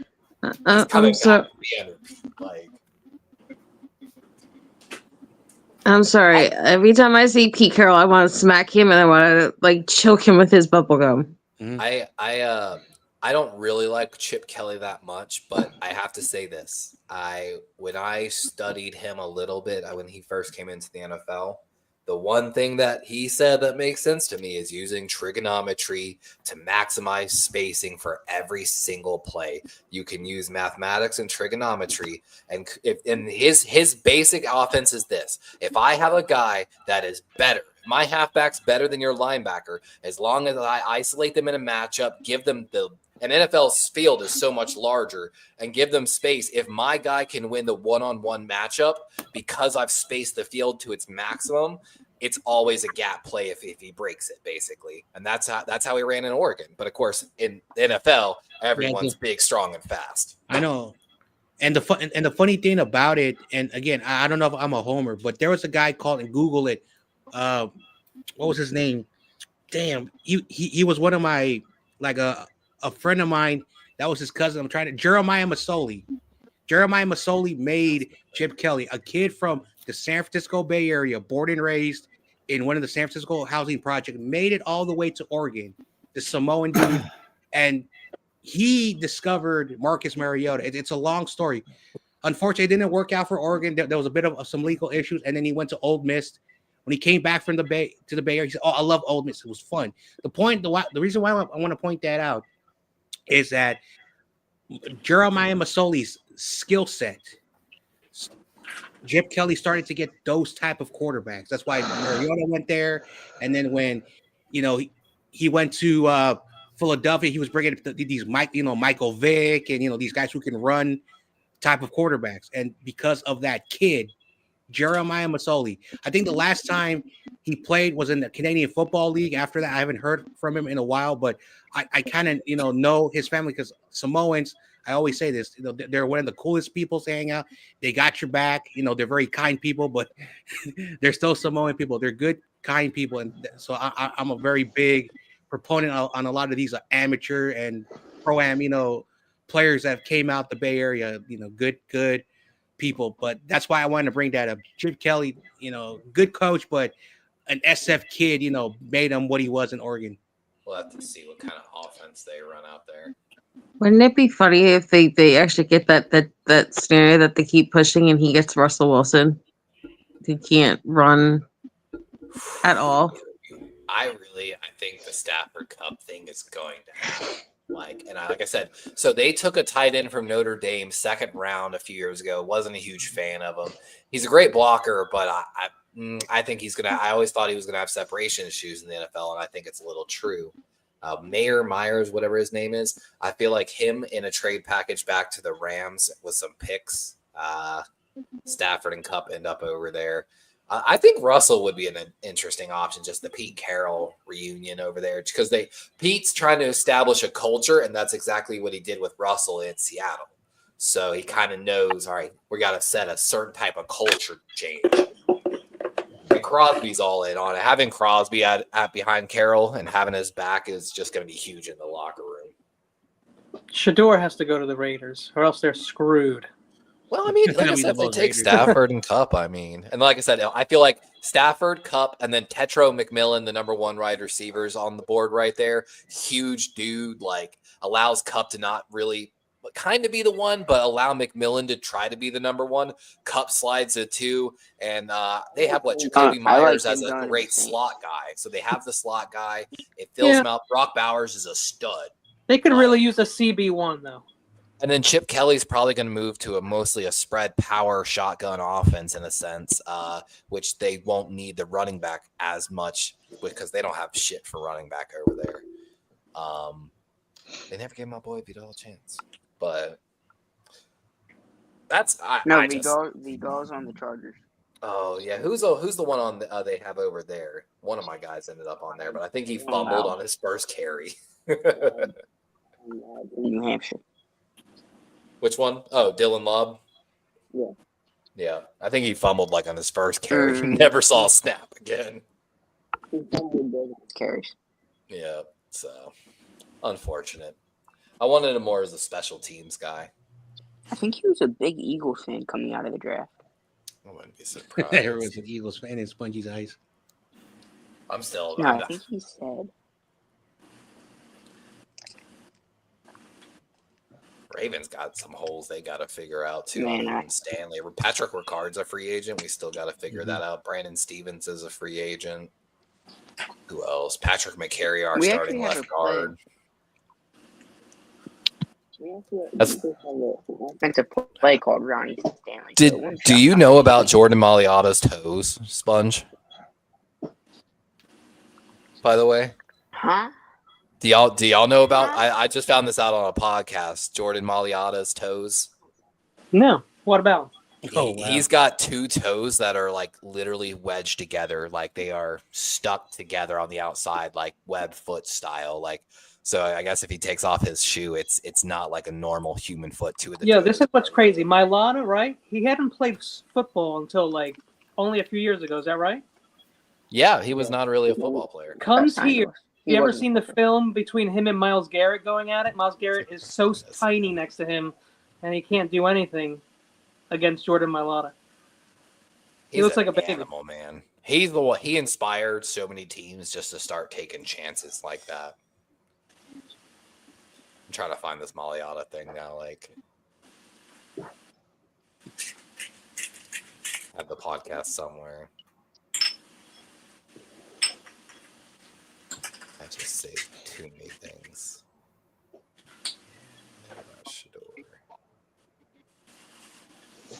Oh, I found it. It was Kelsey's podcast. Kelsey's podcast? Mm-hmm. Yeah, that 92 percenters new heights, whatever the hell it is. Why is the audio not on? Oh, that's why. All right. Yeah, what's Kelsey? Oh, never mind. I got you. There's two podcasts. So there's the one between the two brothers. I think it's called New Heights, and then there's the one with Kylie Kelsey, which is something about not lying or whatever. With Kylie Kelsey. So there's two different Kelsey podcasts. I was about to say I got it as a present screen, David, if you wanna. I'll let Kelsey, the Kelseys, explain it. Let's see. How many toes do you have? Because AJ Brown says you have 12. Well, this said I had 8. I don't know how AJ's getting 12. That might be the more confusing thing. You don't have extra toes. You just have 2 of your toes that are combined. Think of this as my foot. These 2 are combined. They're fully stuck. This is how evolution happens, folks. Your toes start to get webbed. You get 6'9", 380 pounds. 74. So that's why he's such a great tackle, guys, because he's got such great outside leverage on the outside of his foot. You can't beat him with a power move once he anchors. His toes are combined. That toe anchor. He is literally, by definition, built different. I thought that was wild when I came across that. I was like, is he serious right now on that? That is something I've never heard of before. I am hearing, though, from scouts that teams aren't really in love with either quarterback, but they're just so desperate. Mm-hmm. Like, neither team really wants to take Shador or Cam Ward that time. Yeah. Or I'd rather have Jacoby Brissett than Cam Ward. Mm-hmm. I actually saw the other day, I think Mel Kiper mocking Travis Hunter to the Giants, which just was hilarious. Yep.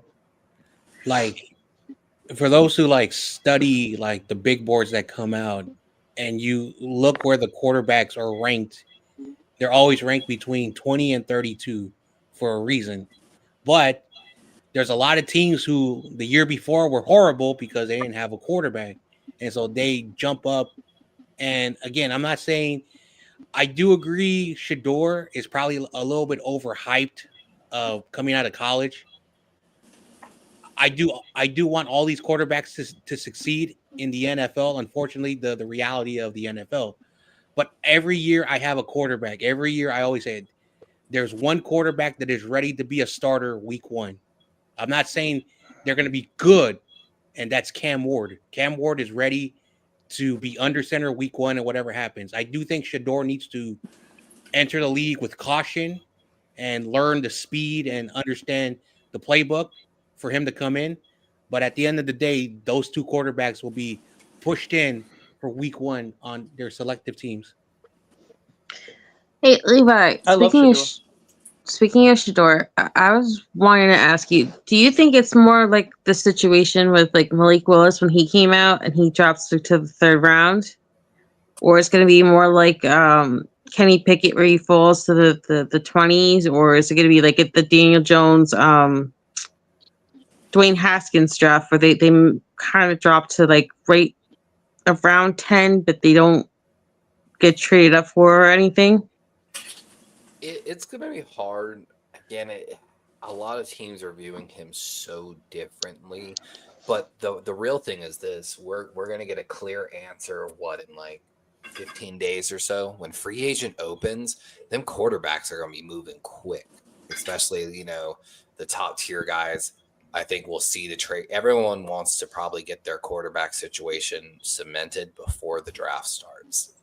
And that's going to just throw the board. So case in point, we take the Raiders, for example, at 6. If they take a quarterback in free agency, we're no longer looking at them. What if Tennessee brings in Sam Darnold?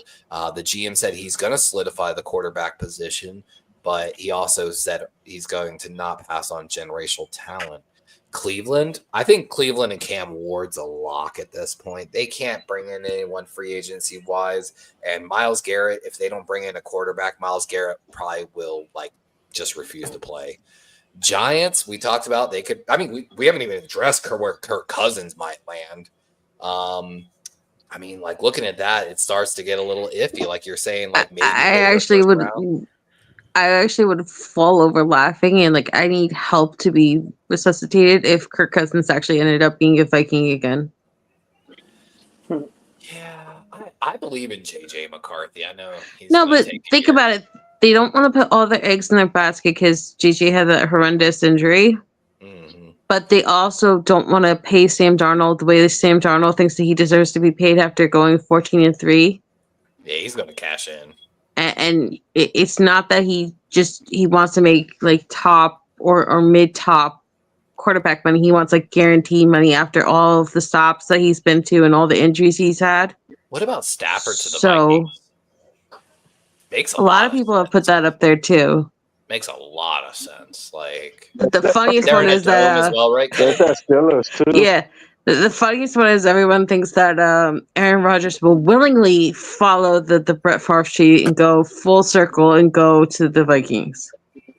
It would be wild, but I feel like Rodgers has too much of an ego. And they'd be like, no, I'm not going to follow his footsteps. Levi, I felt that way when he went to the Jets. I was like, there's no way he follows Brett Favre to the Jets. It happened. Bungy's backstage again. It would be wild. Sanjay, aren't you the guy who liked Joe Milton? He even hit up Joe Namath for his original number, and then he finally decided to settle for 8 when there was such backlash about him wearing 12. Kenny, you said something? I didn't hear you. Joe Milton's worth carrying on a roster, in my opinion, as QB2, just solely for the fact if you ever have to throw a Hail Mary, there's probably no quarterback better in the league right now to throw that ball, honestly. Then who? No than Joe Milton, the backup quarterback for New England. Oh, I like him. Was mentioning. Yeah, Joe Milton. That's what I was saying. John Jay, I believe you've said how you liked him before, and I know. So, that's someone who can go to New York and be the quarterback. There's the quarterbacks that will be drafted in the first round, and then then you have these later quarterbacks that start to fall.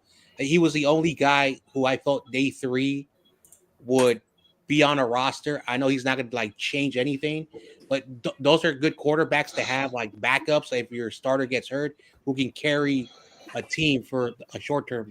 He's got Joe Milton at the combine again. Like I said, I track every deep ball, how far they throw it. His arm, there is no quarterback in the NFL that can throw it as far as he can throw it. It's not even close. Not even Stroud can get as far as Milton can throw that ball. He's got every tool, athletics. He can run, he can throw. He's got all the tools. He's just, and that's why, again, John was saying, 3rd round. Oh yeah, dude. If a guy's got every tool, but you might just have to coach him up, it's worth that 3rd round pick. Mm-hmm. I know, and I know the combine, McNider says, the underwear Olympics, yada yada. Yes, but when you watch Joe Milton throw the 5 throws he threw down the field, the receivers, all they were doing was running, turning their head, and catching it. He was throwing the ball perfectly on a dime. Now again, it's just the combine. There's not a lot. The pro day, he showed more in his pro day, but at the end of the day, yeah, it doesn't really matter because every time a quarterback throws a ball at the combine, it looks perfect. I think Milton could be the quarterback. Yes and no, actually, on that. But or Jameis Winston to the Giants. Yeah, anyway. Yeah, right.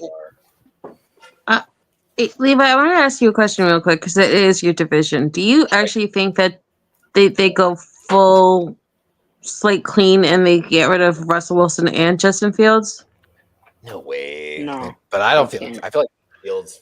See, I can show you. I've graded every single throw. I could tell you how Milton threw every single slant ball, out ball, deep end.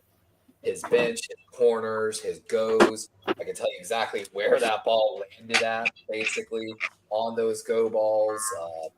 He slung the ball pretty well, actually. Like, and of course we had Jaden Daniels out there, Hartman, Leary, Drake. Oh no, I'm sorry. Daniels and May didn't throw.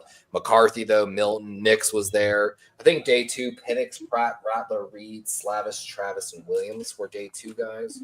But every single wide receiver, you can see some of these guys just have it different. And Milton was one of those guys on the day 1 quarterbacks. Honestly, it was McCarthy led the way, and then it was Milton was the clear number 2 out of the quarterback 1 group. Like, honestly, hot take. I think Jordan Travis is going to be the starting quarterback for the Jets next year. Jordan Travis, the Florida State kid. Mm-hmm. Play outside again, got a lot of the tools, but you're talking about the guy from FSU, Tom? Yeah. Didn't he block like 5 kicks last year? Huh? I think that guy he's talking about Jordan Travis. Oh, my bad. No worries. So you're excited for the combine to start tomorrow, Levi? I take it. Oh, dude, I am very excited. So what are tomorrow's events? I mean, they don't start till Thursday. Javelin, What does the ED start? Tomorrow is Thursday. Oh yeah, technically it is. Yeah, tomorrow's Thursday. It's the first day for the D-backs and the linebackers. What is that sound? Who's doing that? Little Yorkie. Okay, well, who's doing what? If it's a high-pitched whistle, it's the Yorkie. Oh. Yorkie? Yeah. It's like a high-pitched snoring whistle. It's the Yorkie. So it's starting with the defensive linemen, linebackers. Friday will be defensive backs and tight ends. Saturday is quarterbacks, wide receivers, and running backs. And then Sunday we finish up with offensive linemen. I'm telling you, those on-field drills are actually worth watching. So Saturday, by the time we do the draft show, they'll still have offensive linemen to go, but we'll have a better idea of the other prospects and where they're at and where the scouts list them, which I call it the Underwear Olympics, folks. If they did it in full uniform in cleats on grass, I would respect it more. I'm not lying. I would. I want to see the line on day 1. I want to see the O-line too sooner than that. Yeah, day 1 O-line. Let's go. I kind of agree on that. But I'm going to be honest, as someone that's watched the combine coverage almost every single year, last year, so they started the what they call the all-player combine. So it is they have a bunch of former players basically getting their start as reporters, trying to get into that NFL broadcasting booth in a sense. So it's cool that they bring their own unique perspective, their stories from their combine performances, but the actual coverage by freaking Rich Eisen and them was so bad last year. They kept cutting away from drills entirely just to show the booths. I literally, what's funny is I tweeted out, I was like, guys, y'all really not know how to run a split screen right now? And like an hour later, all of a sudden ESPN started doing split screen so you wouldn't miss the drills. And I'm like, this is horrible. ESPN just figured out what fucking split screening is on their broadcasting software. Like, this is a fucking joke.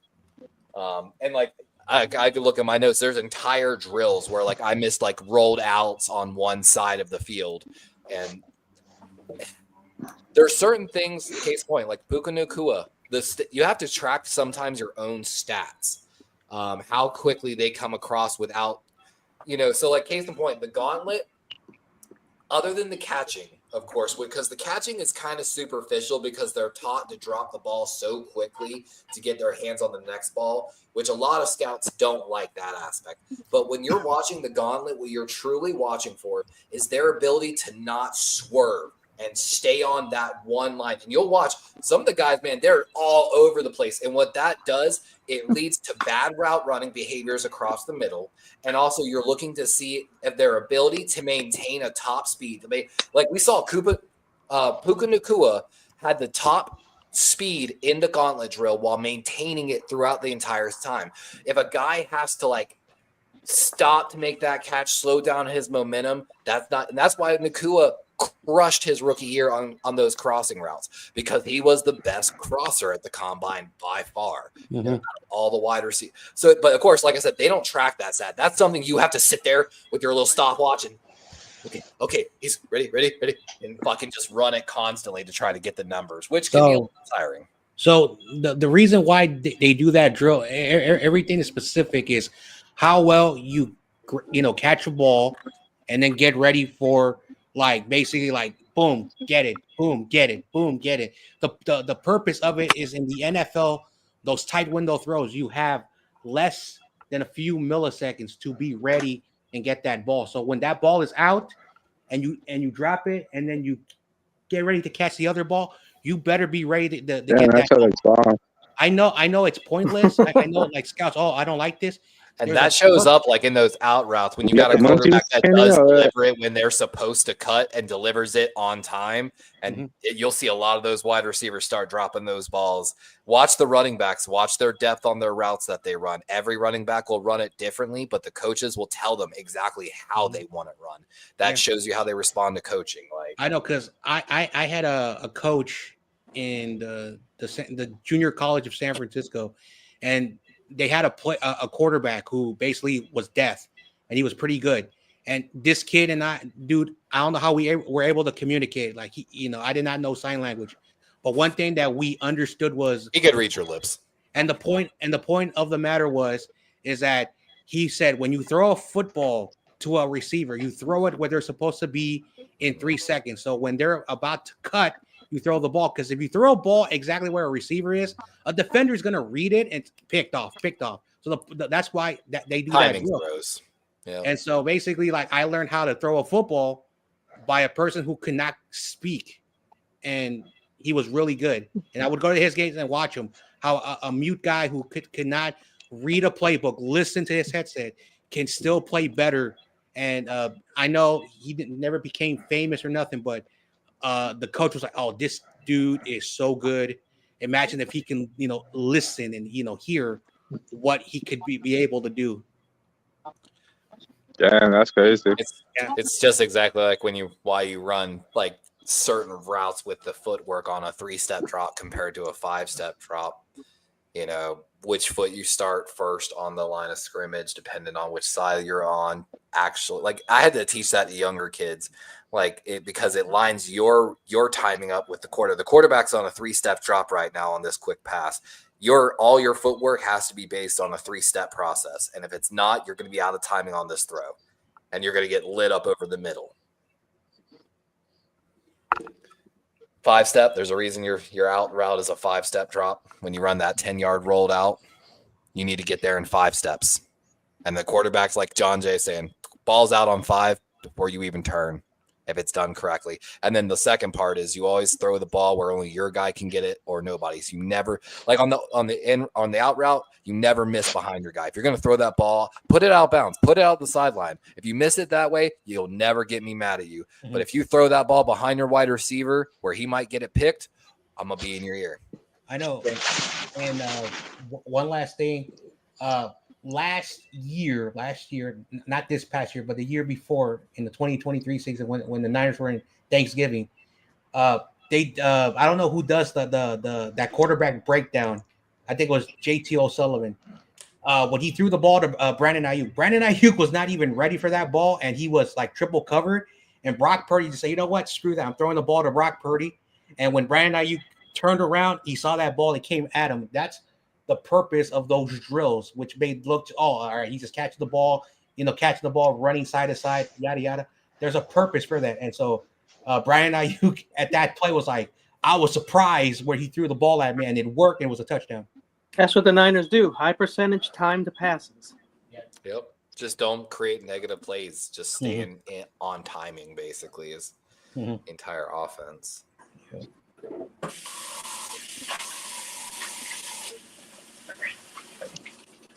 One of the things I still coach to young guys is to help with the getting around and getting your eyes on the ball. Throw your elbow. Get violent with. It's just natural. Whatever way you're opening up. Let's say I'm opening up from this side. Throw that elbow when you make your turn. It will naturally. Levi, yeah. Mike is kind of funny. Oh, sorry. Oh, you're good. And David Sponge, throws some bows when he's doing umpiring. He's got It wants you to look at it moves your chest, gets your eyes on the ball quicker, and then what DBs are taught with like slingshot techniques and stuff like that to either grab your hips or grab like that. You see it all the time. They grab that little back of the jersey right there that no ref's going to call. The part of that throwing your elbow, again, getting your chest and your eyes on the ball quicker, opening your frame up to it, but also be violent, create separation, get that motherfucker off you. If he's got you by the hips right there, throw that bow and knock his hand off you. Create the separation as you turn, get your eyes on the ball quickly. And I'm telling you, so many young kids don't do that. And I think Spongy wants you to read the private chat, Levi. Sorry. Milton's on the open market for quarterback needy teams. I mean, the Patriots have always done that. Going back to Jimmy Garoppolo, back to who else was the other guy they always put as trade bait for years. I mean, they always will say they're backup quarterbacks for sale. Well, it's because they are. If they get a second round pick, they'll probably take it in a heartbeat. So I saw this recently. Last thing, sorry. This draft class, they are considering about 40 to 60 guys with high-level talent. So if you can get multiple picks in the first 2 to 3 rounds, you've got a chance to land some really good talent. But after that, they're saying there's going to be a pretty big drop-off in the draft class. So what you're saying is the Patriots this year might actually trade their pick and trade down from 4? I don't know if the Patriots will, because I think they're going to take the number 1 tackle, probably Will Campbell, off the board right there. But, man, there's a couple teams I'd be thinking about it, for sure. They're saying Campbell's a guard. Man, really? But his arms are a quarter inch too short. Yeah. Do you think the Patriots could pull like a NFC East thing and trade within the division to like the Jets if the Jets wanted to kill him up for a quarterback? One of these teams is going to be set to walk away with a draft steal, I feel like, in the top 5. Especially, again, considering how the free agent market goes. What if Jacksonville just surprises all of us and there's a quarterback there on the board and they trade Trevor Lawrence mid-draft and draft a quarterback? There's just so many ways this can go still. Like, I'm excited just for free agency to get going, just for that reason. I would not be surprised. Trevor Lawrence is just, I don't care what anyone says, that has been one of the most overrated quarterbacks I've ever seen. You're absolutely right. 100% I agree. Good night, David Corona. I know you have to go to sleep. Good night, Corona. You know what? I got to go. I've actually worked out 5 days in a row, David. so I'm feeling kind of You guys have a good night. I just finished leg day myself. Being here. Yeah, you too. All right, you guys have a good night. Thanks, Corona. Have a good night. Yeah, So, another, what's 20 everyone got pounds from going my on red for the rest of the week? I mean, Levi, are you gonna go live during the combine? I'm probably going to be live for the combine as long as my neck's not too messed up. We're still waiting to get confirmation on if we've got overnights. I think we might be doing overnights on Saturday for sure. So I may or may not be here for the draft show. But other than that, okay, we'll see. I appreciate you for having me on, David. Yep. Hey, anytime, man. Anytime you can make it, you're invited. Now, Kenny, no Power 32 this week, or is it? Well, we have a new cast member now on the show, and it's not all up to me, and they want to go. So Thursday, they want to do a show. That's tomorrow. All right. So we're going to be starting at 5 now, p.m., 8 p.m. Eastern. Okay. Drop by, Power 32 podcast. We have a new format. Okay. The old stuff wasn't drawing enough attention, so we were like, rebrand time, baby. And so, and I do want to watch whatever coverage Levi does for sure. I've been waiting for that. It's boring. I'm gonna let y'all know it's very boring. Boring and numbers. All right, Spongy, what you got going on, buddy? Nothing. I might do it in stream though, so if y'all want to join. Not in. Yep. All right. John Jay, you doing anything exciting? Let's see. Well, first, if you need anybody on Saturday, I'm free, so let me know.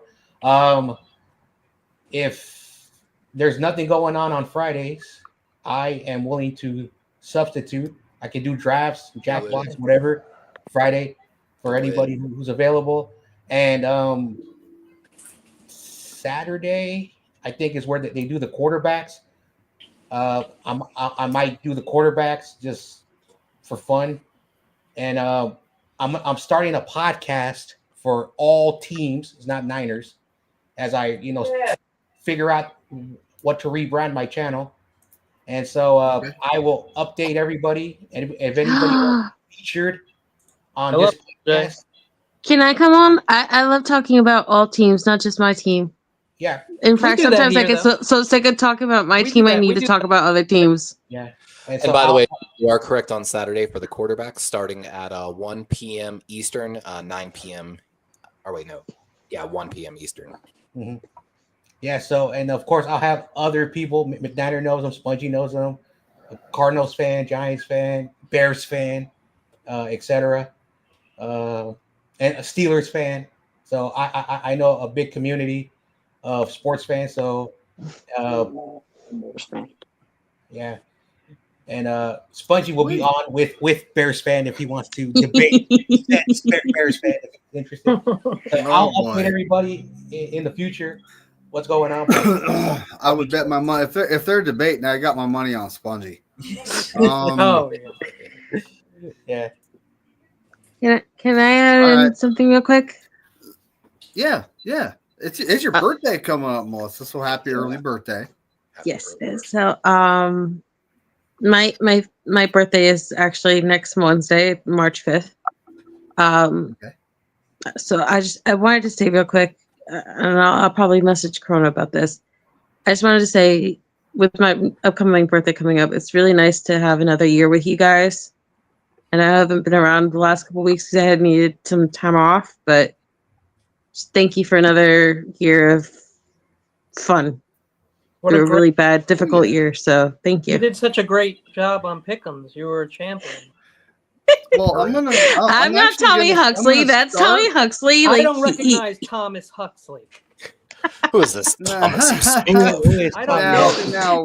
Actually, Kenny, I think if I could actually have put my biases aside with like the Chiefs and the Dolphins, especially with Tua, I could have done better. But yeah, when that motherfucker went after DeMar Hamlin's chest and it hit him right where his heart stopped, like, yeah, I could not, in good consciousness, like, I never thought anything be harder than picking the Seattle Seahawks to win. But to pick Tua after that, like, with all his head injuries and all the stuff that he's done to everybody, I could not pick the Dolphins from there on out. Which one am I? He went with his head right here. Like he squared, he stopped, and he rammed like he was a battering ram on an old anime right at his heart. Dude, like right over the elbow, right into his chest. People who like to smash, they like to headbutt. And that was like the third time. Really like to headbutt. And that was like the third time he had an interception and he tried tackling with his head. I was just like, when you do that to DeMar Hamlin of all people, and what that man went through, like, I just cannot support him anymore. Yeah. Yeah, if anyone don't remember, DeMar Hamlin got hit at the exact perfect time to stop his heart. Mm-hmm. So it was one of those, and that was a freak hit. Yeah, like that's exactly it. This was more freak accident. This was more deliberate. This was more. I was live when that happened. This was more lining himself up to hit that particular part of his chest, which made it more egregious. It was like what was it that clip? It was a couple years ago. I think it was like 4 or 5 years ago. You remember that game where it was the Giants versus I think the Commanders? Or was it the Giants versus the Panthers? It was Beckham versus Norman. And remember they were like fighting all game long? And then Beckham just snapped in that one play and like rammed his head right into his neck between his shoulder pads and his helmet. Like crazy shit like that just like sets off alarm bells in my head and I can't get past it. Yeah, sort of like when you swing a helmet at something. Yeah. All right, folks, it's confirmed. Levi just got up and walked around. He is the tall, skinny, bald white guy. Yeah. He's that Florida man that everyone talks about. All right, it's time to get out of here. So Saturday, we are doing the mock draft. We're doing it. That's episode 5. I forgot to trade for Max Crosby this last week, so it's going to happen. Ooh. I was gonna play the Raiders this time. right? Can we do a Hendrickson trade too? A Hendrickson trade? I would love that. Kenny, you're draft coming, for the right? Raiders as my second Kenny, team. you know I'm who else making I a would Packer love? trade. And I know it's not probably going to happen, but I also kind of can't get over Josh Hines Allen. I really want Josh Hines Allen. He's another guy. What about Trey Smith? A really good one. There are a lot of Ooh, offensive the guard linemen. from A lot of good Arizona. free agent I mean, Kansas City. He's like the number one guard on the board. He's up there with Ronnie Stanley on the top list for offensive linemen. Oh, Yeah, well, speaking of Levi, can I get your opinion? Because you have no taken this at all. My brother and I have been fighting about this one thing this whole week. Do you think that Charvarius Ward goes to the Green Bay Packers? Because he said he needed out of California after what happened to him, and that's one of the main reasons why he wants to leave the Niners. Where's he from? So do you think he goes to Green Bay? About to say, where's he from, or where's his wife's family from? Well, I think he was playing for the majority of his career in Kansas City before he came to the Niners. He's from Mississippi, though, I think. Played 4 years for the Chiefs. He going to Tennessee. He going to Tennessee. He could go to Tennessee. I know. They're talking about moving the Chiefs to actual Kansas now. Yeah, that's a conversation that is. It wouldn't be that big of a difference, really. So, Charvarius Ward, when he came to the 49ers, he grew up in a small town in Tennessee. I don't know what was it called, because he went to, I forgot what college. It was like a small school in Tennessee.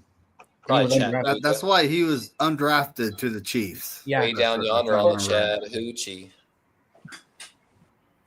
So, love the undrafted. All right, so Saturday we're gonna have, it's gonna be me, Kenny, Joe Stevens, John Jay is free, so it's gonna be the four of us. Who knows who else is gonna show up, folks? Wow. And who knows what kind of crazy stuff I'm gonna do? Because I mean, episode 3. If you ain't seen it, you should check it out. I heard David's gonna be pantsless. Tune in. hey, I got men's yoga pants on right now. Yeah, he's wearing bright yellow yoga pants. Relax. Wow. I'm just around my house. I don't go out. It doesn't have SpongeBob on it. I'm disappointed. Don't yoga pants. I'm ready. He doesn't want to get fined by Paramount Plus because that's their special thing. Is it? Yeah. Because they have Nickelodeon, so they do that stupid bikini bottom NFL whatever. Oh yeah, the Nickelodeon broadcast. No, I got like, I seriously got. Oh, nice. He showed Those us. are some Lululemon. Lululemon. I got men's yoga pants on, folks. Yeah, I'm not lying. I ain't judging you. It's all about comfortable. Okay. Dude, they're just like chicks that wear yoga pants everywhere. I see why you do it. Okay, but I just do it around my house. I don't wear them. But David, the problem is that they're see-through, and that's the problem. Is that the problem, though? Maybe that's his game plan. Is that a problem? I don't know. Women said they like gray sweatpants season. He's just taking it to a whole nother level. I got to ask this depends on if you're at Walmart. You look were you wearing those pants on Friday? Other eye is looking right at you. That's when it's a problem. Igniter, were you wearing those pants on Friday? I mean, he's got a different folks, color. We're out of here. Hey, as Corey Davis says, go 49ers and F all 30.